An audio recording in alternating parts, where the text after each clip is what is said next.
Alright guys, so today is the day, transfer deadline day. The window slams shut at 11 p.m. UK time here in both England and Scotland. It also closes today in all of the European major leagues, although the times do vary depending on the country. So if you want the specific one, obviously do go and look that up. But ahead of today, at the time of recording, I am going to give you guys 5 signings to look out for. 5 deals that I think will probably happen today at some point. And I must stress, at the time that I record this, which is just after 7 p.m. on Sunday, these deals have not happened yet. So I will post this in the morning on Monday. Hopefully none of these deals have happened by then. So if they have, I do apologize. But like I said, I'm coming to you from the world of yesterday. So this information is up to date as I record it, but things do happen and things do change very quickly, particularly on deadline day. So let's talk about Mathys Tel. Now, he is a guy that is very much in demand. There was a £50 million bid by Tottenham Hotspur that was rejected for his services. Well, it was accepted technically by Bayern Munich, but the player did not want to move to Spurs.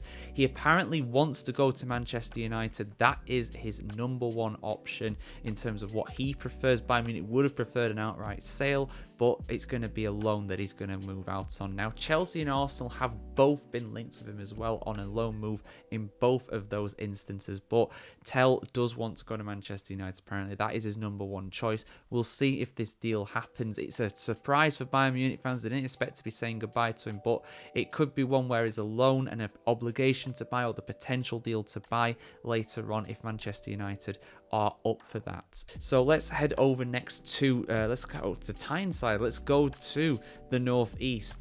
Kieran Trippier has absolutely been linked with a move to Turkish champions Galatasaray during this window. He's 34 years of age as Trippier. He's retired from England international duty, so he's only got so many years left in him. He's a very talented fullback, a very attacking fullback. I think he will absolutely thrive in Turkey, and that will strengthen Galatasaray's position even more so in the Turkish Super League, as they really are absolutely bossing it now at the moment. It'll also give them a better chance as well in the Europa League too, of course, because yeah, they're still doing well in that as well. So yeah, I'm looking out for that deal. That should be a good one. Galatasaray putting in some crazy bids to try and sign Victor Osimhen. I don't see him going permanently. He's currently there on loan, of course, and I don't as well buy the figures that have been banded around. £50 million. Where are Galatasaray getting 50 million quid from? No idea.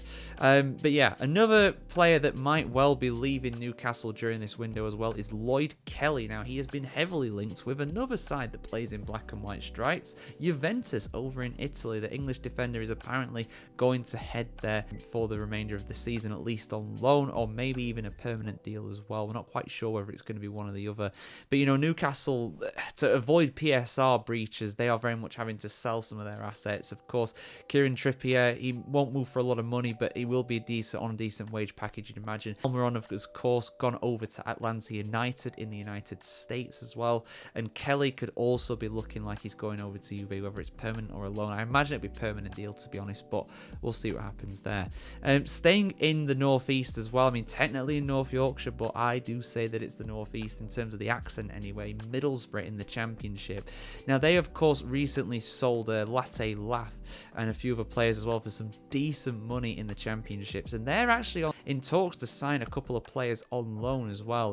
Kelechi Iheanacho, the Nigerian international player for Leicester City, someone who has, not really been pulling up many trees recently, but, you know, a great player for Championship standards. He will be a great signing for them if they manage to get that over the line as well. Iling Jr. as well from Bologna, who has not exactly been a regular for the Serie A side, who are doing very well. I mean, not too amazing in the Champions League, but Bologna in the Champions League, that is incredible for them. So yeah, they're doing very well, and he's not managed to get much of a look in at Bologna, but he'd be a regular, you'd imagine, for Middlesbrough. So yeah, a couple of deals for the side that are hoping to get promoted from the Championship to the Premier League this season, very much in the running for a playoff spot, at least in the English second tier. And the last one, the one that I expect to happen really early on Monday, hopefully my video will come out beforehand, Marcus Rashford to Aston Villa on loan. Now, the Rashford saga during this transfer window has been the most dramatic, the one that's taken the most turns, the most different suitors.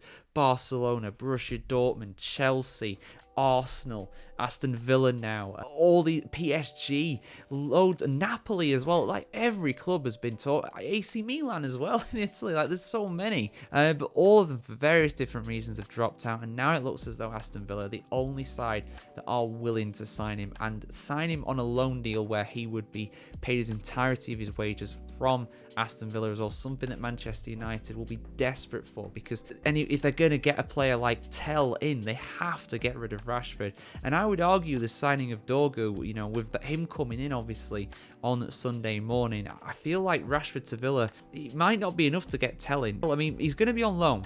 He's going to be on loan, is Tell. He's not going to sign permanently, I don't think, for Man United. But I feel like Rashford has to go out before Tell can come in. I think that would have to be the sequence of events that would have to happen. But we'll see what happens. Villa are apparently very keen to do the deal. Rashford, a chance to resurrect his career. Rashford as well, you know, not having to move too far away from home, Manchester down to Birmingham. Apparently, he might actually not even relocate. He might actually just commute it, which, I don't know, man. That's a long way to go. If I had Rashford's money, I'd definitely try and get an apartment in Birmingham or whatever, or one of the outlying areas to make that an easier commute, because that is a long old way. That's a good 3 hours in traffic. Easy. I mean, you know, the guy's got a lot of money, but you can't go beating the traffic at the end of the day, especially on the M6. I think it's the M6 that goes down there. So yeah, but yeah, those are the ones I'm looking out for. Tell to Man United, potentially Chelsea or Arsenal in for him as well. Trippier heading to Galatasaray, Kelly heading to Juventus, Middlesbrough in for a pair of players, as well as Rashford heading to Aston Villa on loan. But which signings are you looking out for the most during this deadline day? Yeah, we're going to pick out another one. How was your do this transfer window as well? How do you rate your business so far? Let us know your thoughts in the comments below, and we'll see you very soon, guys. Have a good one. Hope transfer deadline day is a lot of fun, and I'll be here to react to it as always, guys. I'll do a video late on Monday night. I don't have anything on. It's Monday night. Yeah, I'll see you guys soon for that. And of course, yeah, have a great one. Take care. All the best.